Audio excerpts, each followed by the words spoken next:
Bon, ben, en attendant qu'ils règlent le problème. Donc ceux qui sont impliqués dans le numérique et les associations, si vous pouvez vous présenter et dire ce que vous faites. Voilà. Donc, bonjour à tous et à toutes. On a un collectif qui s'appelle wikilibriste.fr et donc le but c'est plutôt pour les débutants, pour leur donner envie de découvrir le libre, libérer leur matériel, que ce soit smartphone ou ordinateur, et si pas possible, leur montrer des logiciels, un peu comme ce que vous faites. Peut-être qu'on pourra travailler ensemble aussi. Et aussi travailler sur tout ce qui est question vie privée, sécurisation des données et des appareils. Conscience numérique plus globalement. Wikilibris.fr. Alors c'est virtuel, il y a du monde un peu partout dans la France et la Belgique. Voilà.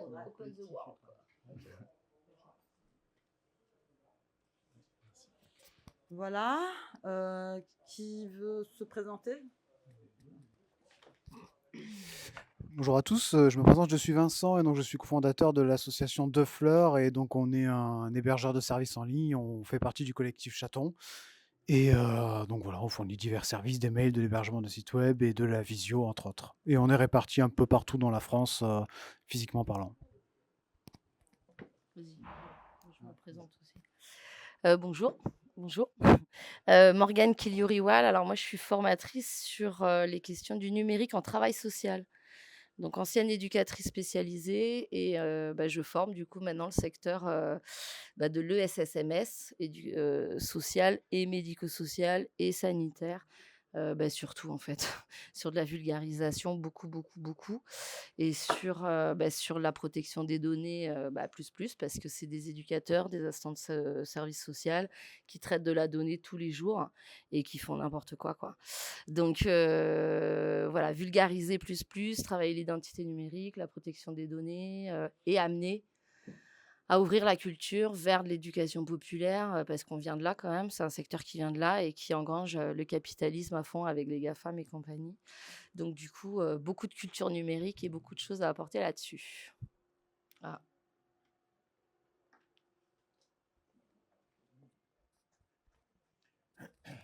Donc le PIT, ça veut dire Projet Internet et Citoyenneté. C'est une association basée à Ramonville, donc à côté de Toulouse.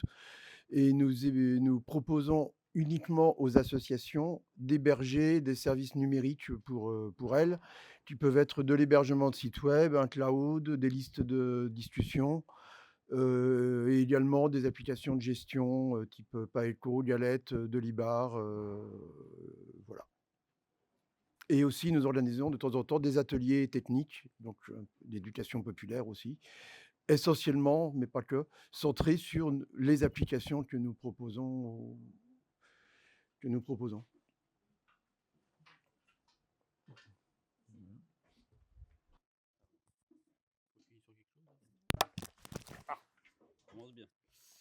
Bonjour, donc je fais partie du membre comité de l'association unbi.fr basée à Mérignac, à côté de Bordeaux.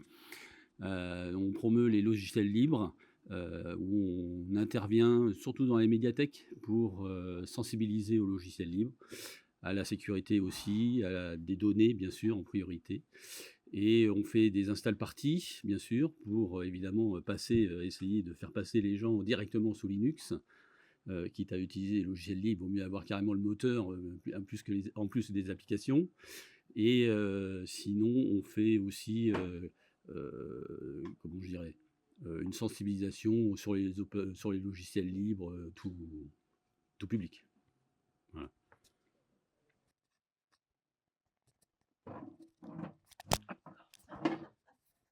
Merci. Voilà, donc rebonjour à tous. Ah, il y a quelqu'un qui voulait intervenir?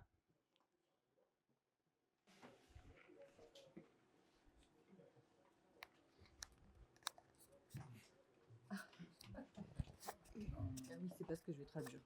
Pardon. Non, non, moi je fais pas de la technique. En fait, j'ai une association sportive en fait sur le thème du sport, donc je suis pas trop dans le numérique. Mais donc Ossine disait que peut-être elle pouvait. Donc elle est présidente de l'association de sport national en fait, le CNDA. Bon, c'est compliqué comme acronyme. Donc c'est le C Comité N national des Deaflympics sportifs sourds de France. Voilà, donc elle fait partie du comité. Ils sont à Ramonville, tous les 3. Ils y participent aussi. Ils font de la sensibilisation, de logiciels libres, en fait. Donc il essaye de les sensibiliser et les inviter à venir découvrir les logiciels libres. Et donc, elle est trésorière et il y a le président à côté. Voilà.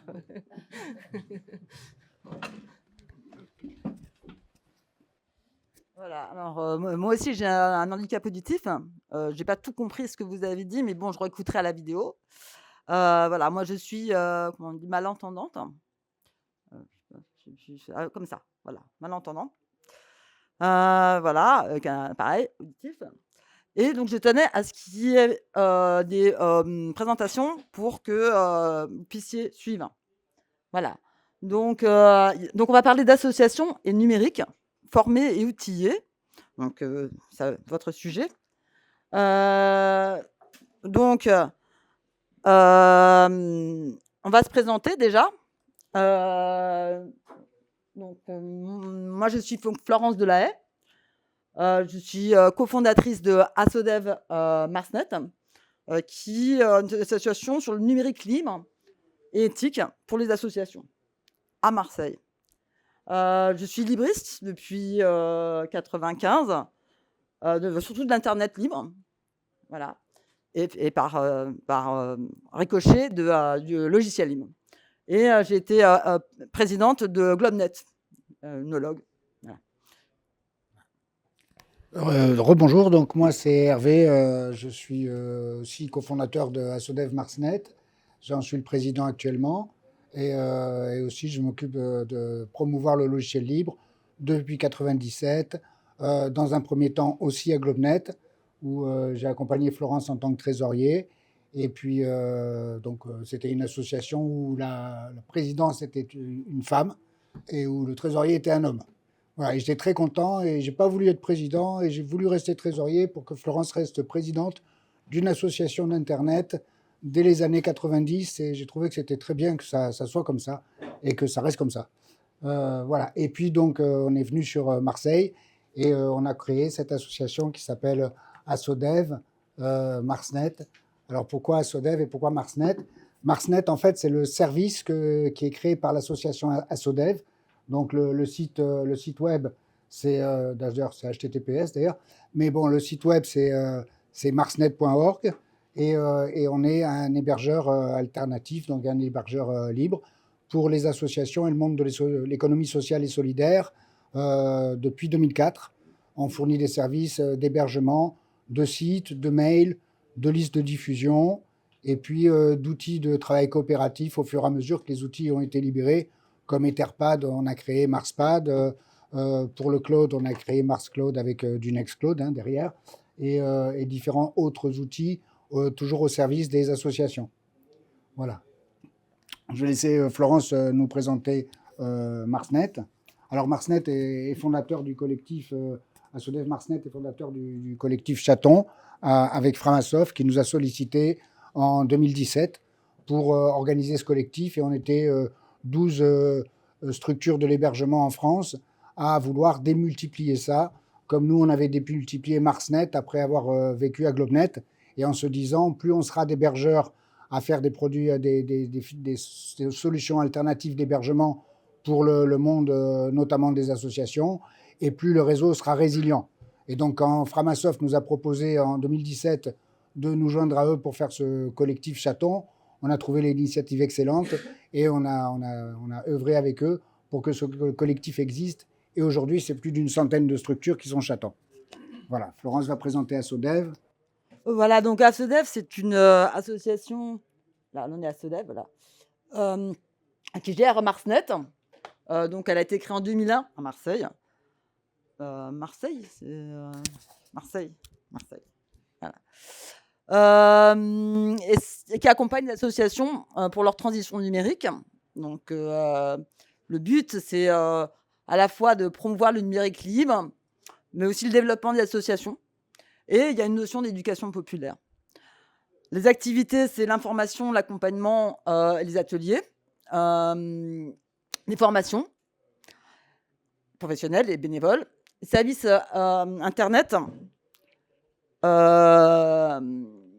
comme l'hébergement, boîte mail, liste, sites, outils collaboratifs, des services en ligne, le cloud, etc., un peu à la chaton. C'est tout public, mais c'est spécialisé sur les associations. Il y a tout type de solutions, communication, outils collaboratifs, gestion, bureautique, Internet. Et on a 250 membres, principalement des associations, 3 permanents, 2 intervenants et une vingtaine de bénévoles, et techniques, CA, etc. Nos serveurs sont à GlobeNet et sont gérés par Octopus, qui est à l'origine de, avec Benjamin Zontag, le panel Alternc. Et depuis 2001, on a eu 5000 bénéficiaires, 500 jours de formation et 1500 projets numériques. Voilà. Alors, l'origine du projet de OpenMind, c'est une volonté en fait de créer un centre de ressources pour les associations. Alors, on a constaté en fait qu'il existait des. Alors, quand on dit plateforme, c'est annuaire en fait. Il existe des annuaires, mais c'est des annuaires qui sont plutôt grand public. Par exemple, Framalibre. Vous connaissez Framalibre. Voilà. Le comptoir du libre. Alors, le comptoir du libre, c'est fait par la Dulac. C'est plus axé sur les administrations. Il y a aussi des annuaires pour de ressources libres, de ressources numériques pour les associations, mais qui ne sont pas libres. Comme par exemple, je ne sais pas si vous connaissez Solidatech. Certains d'entre vous, je vous conseille d'aller voir parce que c'est bien fait, mais c'est en fait fait par les GAFAM. Voilà. Bon, ça ne donne pas l'impression comme ça parce qu'ils passent par Emmaüs, donc on a l'impression que c'est éthique, Emmaüs, etc. Mais en fait, c'est financé par une structure qui s'appelle TechSoup et qui est l'ONG des GAFAM, en fait. Voilà. Enfin, on dit TechSoup, moi je dis TechSoup parce qu'en fait c'est pour vendre leur soupe en fait. Voilà. C'est ça. Voilà. Il y a aussi un projet qui s'est monté en même temps que nous, qui s'appelle Émancipation. Vous connaissez peut-être? Donc ça c'est plus chaton, prestataire du numérique. Donc c'est complémentaire à ce que l'on fait. C'est très bien que ça existe. Et parce qu'il faut qu'on occupe la place. Il ne faut pas qu'on laisse la place aux GAFAM. Donc, on a constaté qu'il y avait un besoin d'annuaires et de ressources spécifiques pour les associations dans le numérique libre. Et du coup, on a rencontré le CESEP, qui est un organisme belge, et qui nous a dit « Ah, on a un projet européen, est-ce que ça vous intéresse ?» Et là, on a vu ce projet, on a dit « Waouh, c'est génial, c'est exactement ce qu'on voulait faire », mais on n'avait pas les moyens de le faire, parce que tout ça, ça demande de l'argent. Donc, grâce à ce projet européen, on a pu participer. Alors, on va passer aux présentations du projet OpenMind. Donc, c'est un projet donc, européen qui est financé par Erasmus. Erasmus, c'est l'Europe. Et le dispositif s'appelle Partenariat de coopération dans l'éducation des adultes.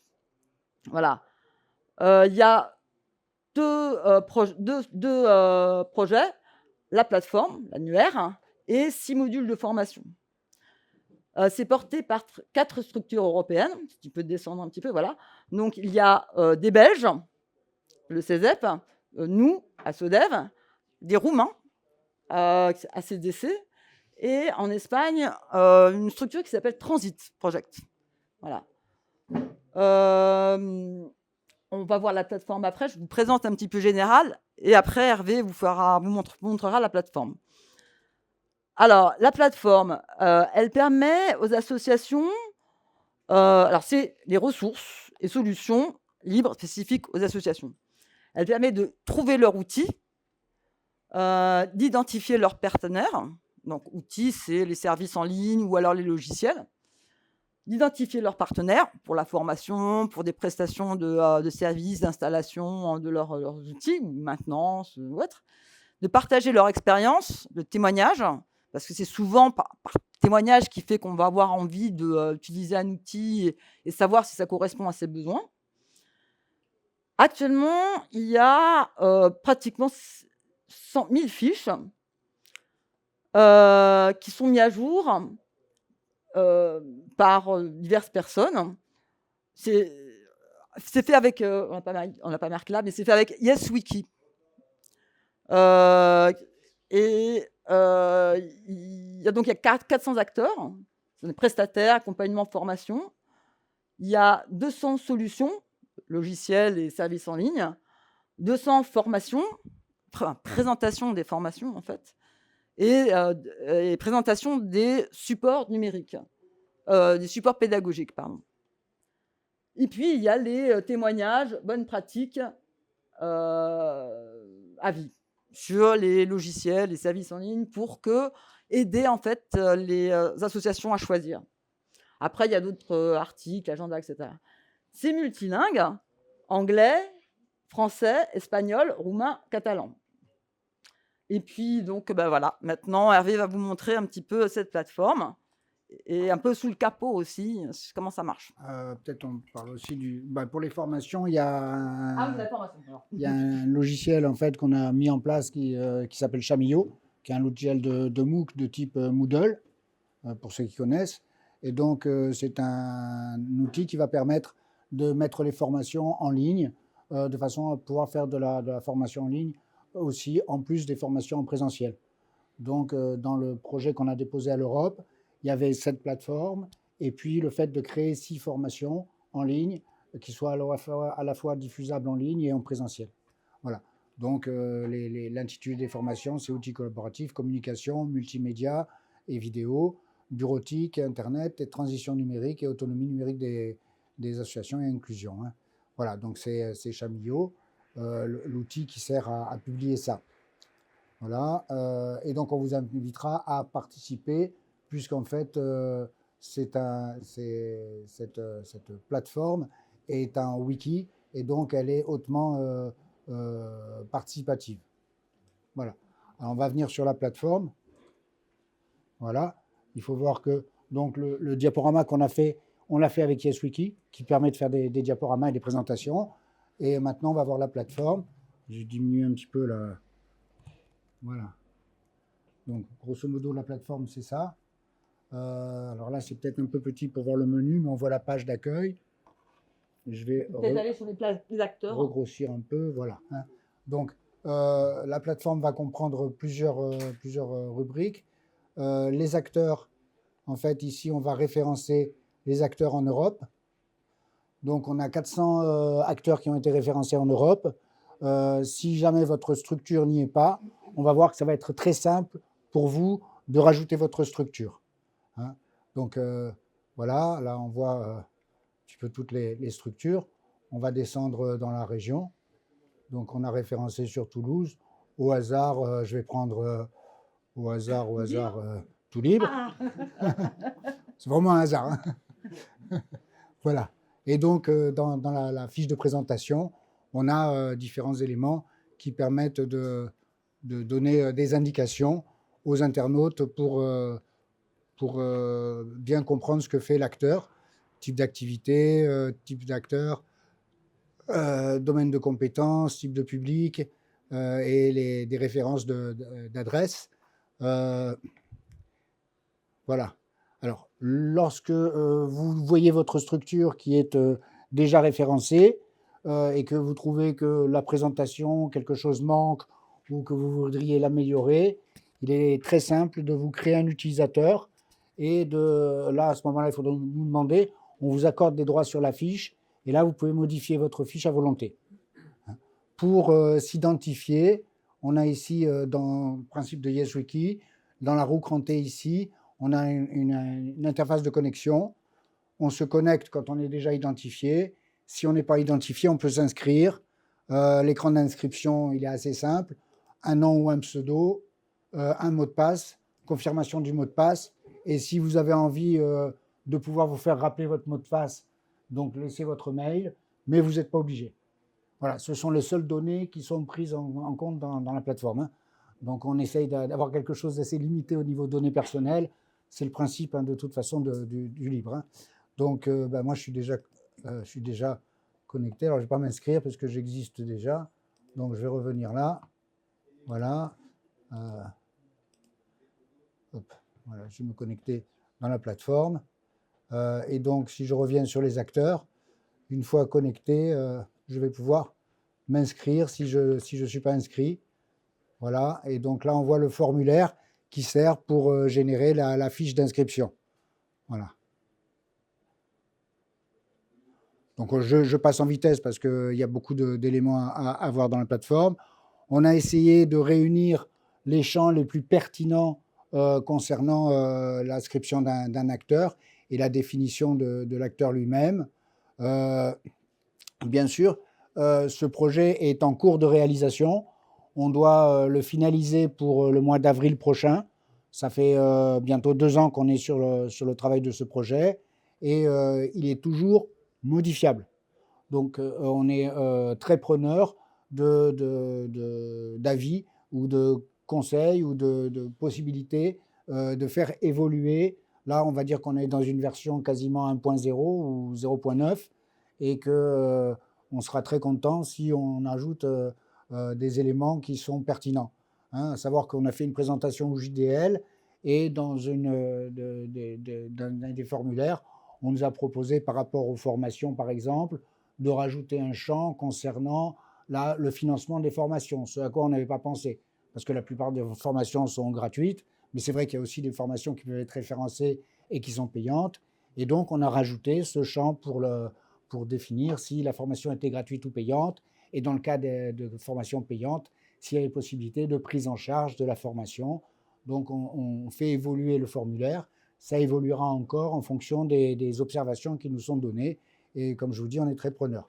Alors pour les solutions, voilà, on a ici donc le catalogue des solutions, dans lequel on va avoir le logo de la solution, son nom, une indication de sa fonction principale, et puis le fait que ce soit utile, très utile ou occasionnellement utile dans le cadre de la gestion des associations.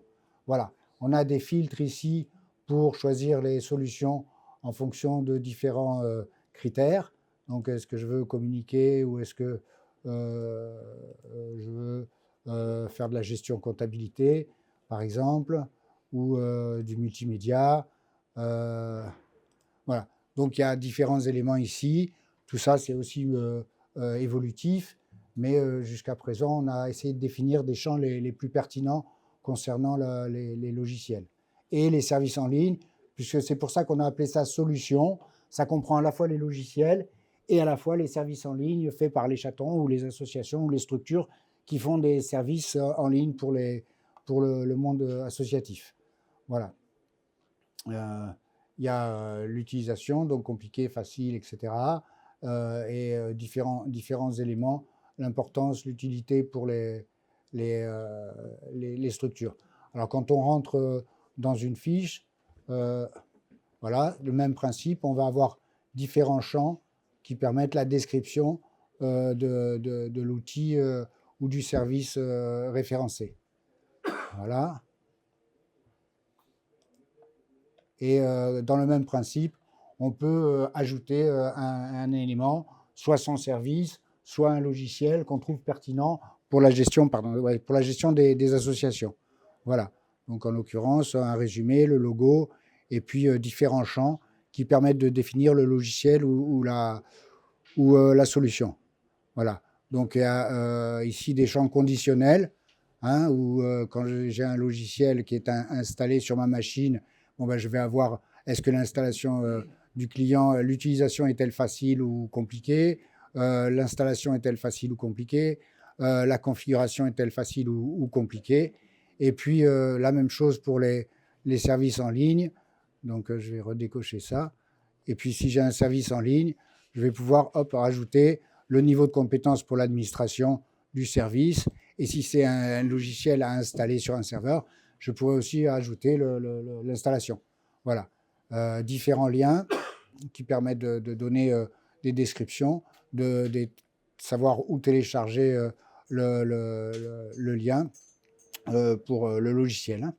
Voilà. Et puis ensuite, sur quelle plateforme ça peut s'installer, les langues des logiciels, les licences. Ça, c'est important. Par exemple, c'est un champ. La licence, c'est évident que pour des logiciels libres, il faudra que la licence elle soit une licence libre. Hein, si c'est une licence, si c'est pas un logiciel libre, forcément, il sera rejeté à terme dans la plateforme. Hein. En fait, on a aussi donc le référencement des formations. Donc ici, on a les formations qui sont référencées. Les premières sont les formations qui nous ont été, qu'on a définies pour le projet OpenMind. Et puis ensuite, les formations des différentes structures qui concernent un peu tout le monde. Voilà. Alors, comme je disais, on peut le voir ici, par exemple, pour les acteurs, mais pour le reste aussi, le site est multilingue, ce qui fait que si je passe en espagnol, voilà, je vais avoir la carte sur l'Espagne. Bien sûr, il va vouloir me traduire en espagnol. Voilà. Et donc, l'ensemble des informations va être traduite en espagnol. On a une fiche ici, voilà. Et donc, on a la fiche de l'espagnol. Voilà. Hop. Enfin, donc, pour les formations, on a les ressources pédagogiques. Alors, je vais repasser en français. Voilà, les outils pédagogiques, où on référence, là, on a 150 outils pédagogiques. Ça peut être des livres, ça peut être des vidéos, ça peut être différents éléments qui permettent aux internautes d'avoir des informations sur un logiciel ou une solution pour faciliter son usage. On a également voulu référencer des avis. Donc on peut rajouter un avis toujours dans le même principe avec un petit formulaire, voilà, où on va donner son avis sur, ou son témoignage sur l'usage d'un logiciel ou d'un service.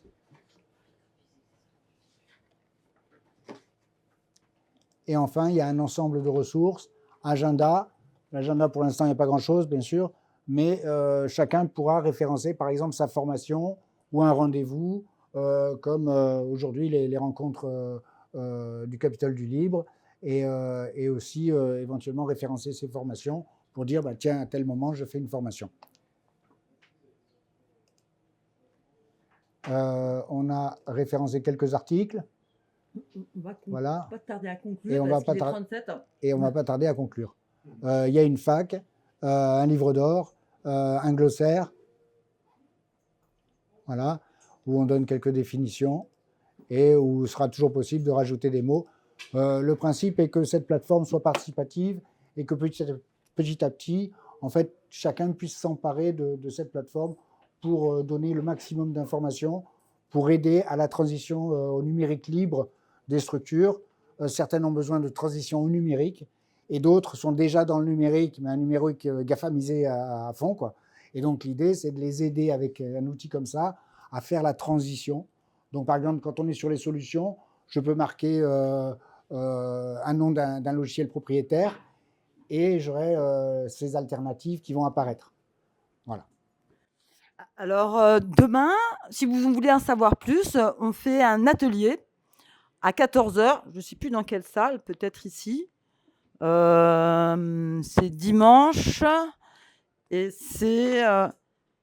ouais, ça doit être de 14h à 16h. C'est dans la... Bah, c'est ici, voilà. Donc, voilà, c'est facile. Et donc, on va peut-être le faire plus sous une forme de table ronde pour que, en fait, chacun puisse exprimer aussi s'il a ce qu'il fait, ce que chacun fait et puis comment, on peut essayer de, mutualiser et de construire les choses ensemble. Parce que le souhait de cette plateforme, c'est qu'elle soit, c'est que ça soit un outil, construit de manière collaborative. Je ne sais pas si certains d'entre vous connaissent YesWiki? Certains, voilà. Donc on parlera aussi, si ça vous intéresse, de YesWiki et de comment on peut construire une plateforme avec YesWiki. Alors, soulève un peu Comment le capot. voilà. Ici, voilà. Hop, si on soulève un peu le capot. Juste, je termine. Et si vous souhaitez donc contribuer, il y a plusieurs façons de le faire. Il y a notamment compléter les fiches, en créer.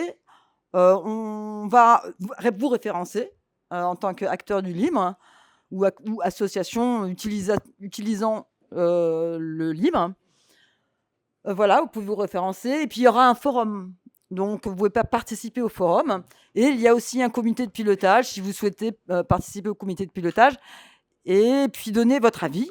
Qu'est-ce que vous avez trouvé bien? Qu'est-ce qui manque? De manière à ce que cet annuaire, cette plateforme, soit construite de manière collaborative.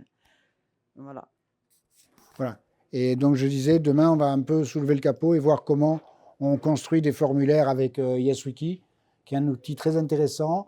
Et c'est assez intuitif. Bon, il faut un peu regarder quand même les manuels, mais c'est assez intuitif pour travailler et créer des formulaires. Si je prends un formulaire pour les solutions, par exemple, je vais aller dans la configuration du formulaire et on a une interface graphique pour créer le formulaire. Bon, avant, sous YesWiki, on écrivait les formulaires comme ça. C'était moins sexy, tout de suite. Mais aujourd'hui, on a un constructeur graphique qui nous permet d'aller plus simplement pour définir des champs. Là, je vais voir un champ. Hop, on peut le définir comme ça. Il y a différents éléments pour définir le champ et des paramètres avancés. Donc, c'est assez complet. Et on peut déplacer les champs. Oui. Comme ça. Bon. Hop, je fais ça et je rajoute un champ. Voilà. Valider, hein. Je ne vais pas valider.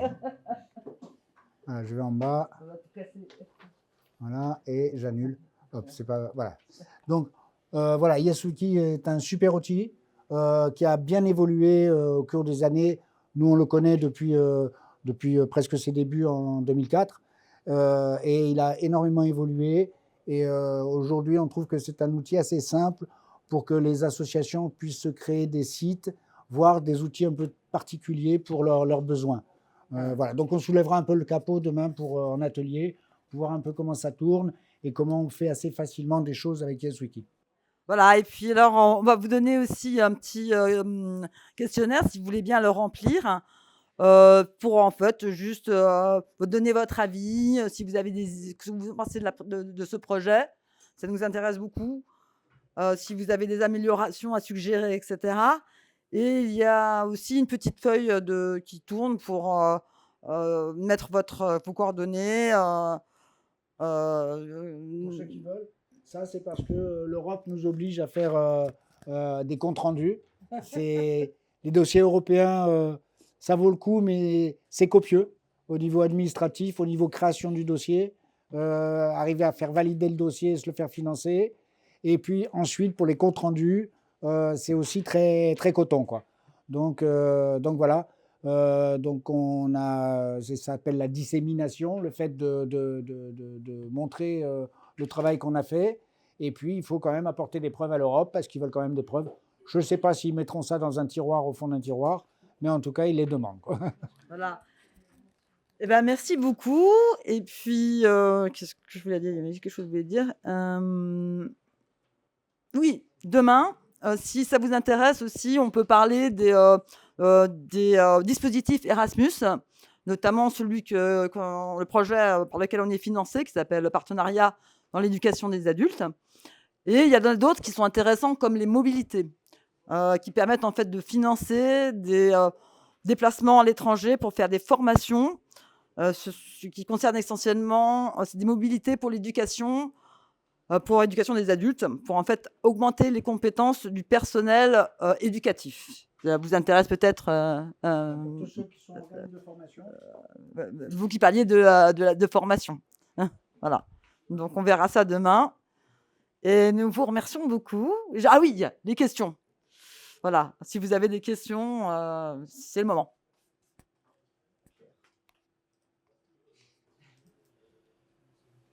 Si vous préférez qu'on les voit demain.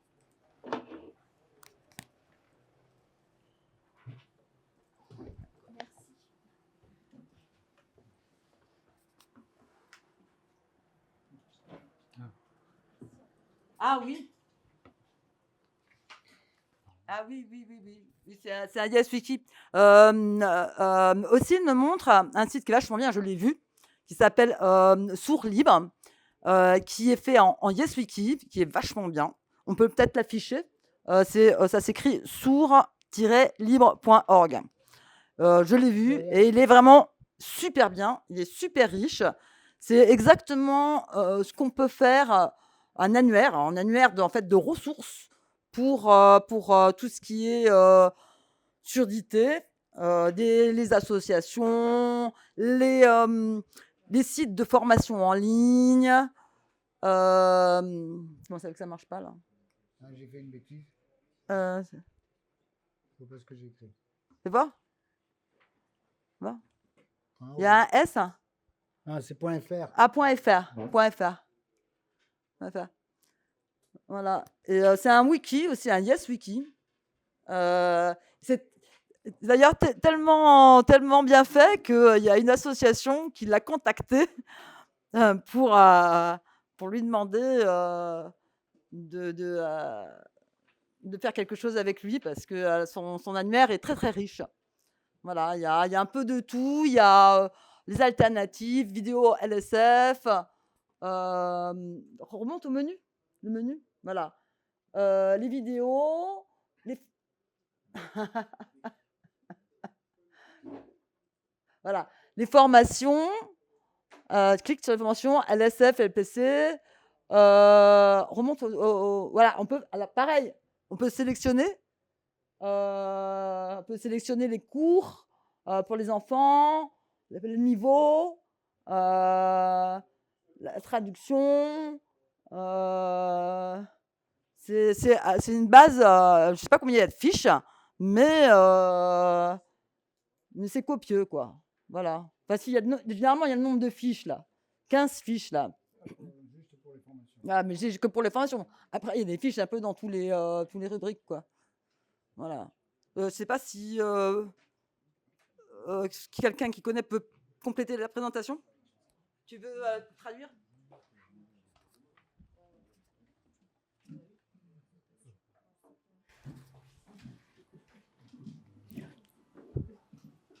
La présentation, ça va me permettre.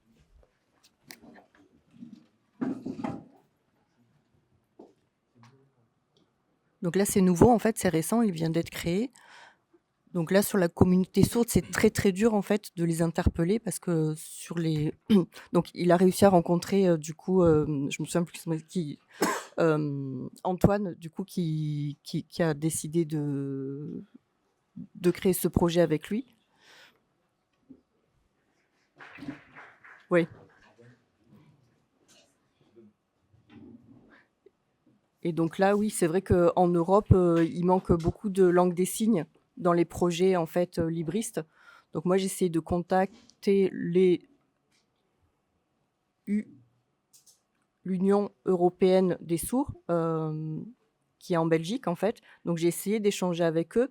En fait, ils comprennent pas les enjeux. Moi, j'essaye de participer aussi sur des événements comme ça. J'essaye d'amener les sourds à venir. Mais c'est vrai qu'on est vraiment une minorité. Donc, il y a surtout Snoopy. De temps en temps, j'arrive à mobiliser d'autres personnes sourdes qui viennent pour découvrir. Mais c'est assez compliqué. Et puis après, il y a la problématique de la traduction en LPC, en LSF, sur le texte. Après, il y a la langue des signes roumaine, espagnol par exemple aussi, donc tout ça, ça peut être compliqué aussi à gérer. Merci.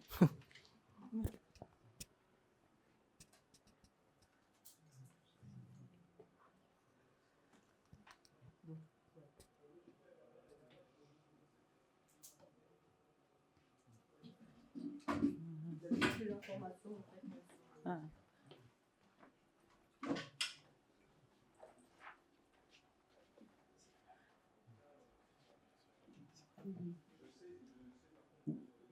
Ce n'est pas nécessaire de maîtriser la LSF, ni savoir bien écrire en français, ni de connaître les différents sujets pour rédiger. Une fois l'article, le texte complet, il traduit dans la LSF. Voilà, donc tout le monde peut contribuer. Ben, merci à tous, et puis peut-être à demain. Merci.